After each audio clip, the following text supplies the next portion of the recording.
เกลือไก่เกลือไก่เกลือเป็ดเกลือไก่ไก่ลาดบ้านเฮานี่ธรรมชาติอยู่บ้านเขตชนบท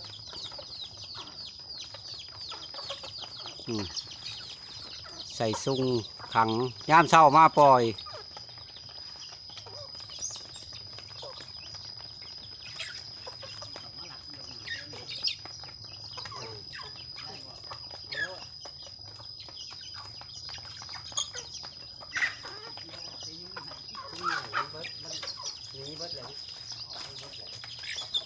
เลือดติดซุปน้อยเนาะไก่บ้านไก่บ้านไก่ลาดไก่ลาด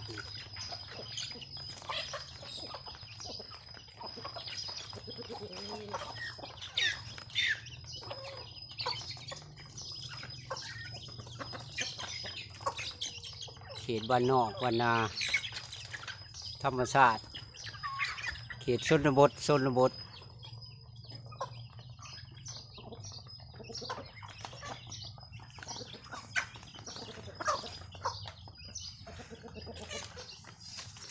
บ้านเฮือนกับพ่อสามีแล้วนี่เขตบ้านนอก